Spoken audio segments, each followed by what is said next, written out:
October 29th, 2016, and my name is Bill McCanley. I'm a state representative from Las Cruces and Mesilla with your legislative update for the day. Wanted to talk to you about a couple things today. The first is last week there was a meeting of the New Mexico State University administration to talk with a lot of area legislators about some of the issues that are coming up regarding the university. And since NMSU is in my personal district, it was important for me to go.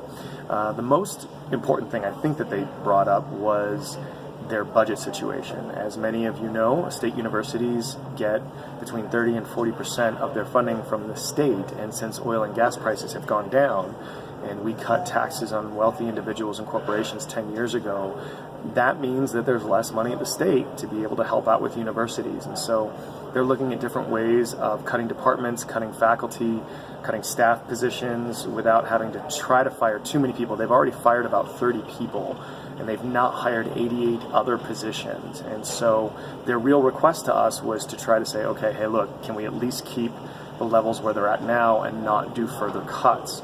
We were going to have to find about another $150 million in the state budget for the next fiscal year. And a lot of people look at universities, since they can raise tuition, as places where we can cut and then not bear any political problems, because universities can then raise tuition. So that was one of the discussions. On a side note, but also important, both myself and Nathan Small, who's a newly elected representative, asked the administration what their policy was going to be on going after undocumented immigrants if a new Trump administration in Washington chooses to take a much harder line on this subject.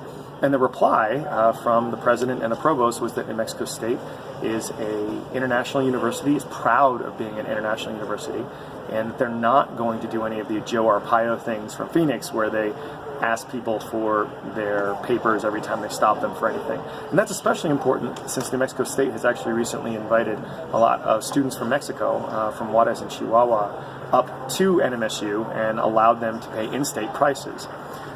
Yesterday, there was a meeting of the Interim Taxation and Budget Revenue Stabilization Committee. And this is the committee that talks in the interim about all of the tax proposals that might be happening in the upcoming year.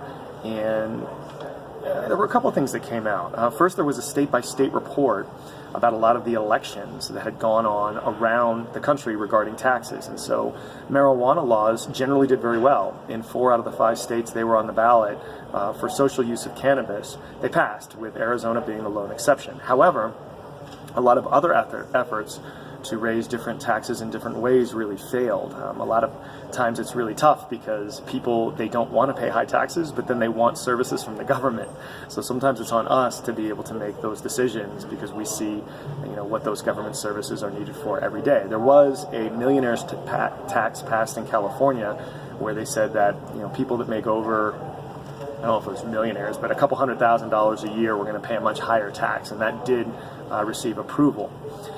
We also had a discussion that kind of devolved into a fairly typical Democrat versus Republican argument about government, and talking about when we try to do tax reform in the upcoming session, what is that going to mean for regressivity, and how is it going to affect the poor people? And there was a lot of the Republicans saying, well, poor people can be better with their money and use it more responsibly, and they don't need the government programs. And people on my side of the aisle were like, hey, there's a lot of people out there that need help, and we shouldn't be punishing them with a tax policy that is more onerous on them than it is for wealthy folks. So I have a feeling those types of discussions are going to continue as we move into January.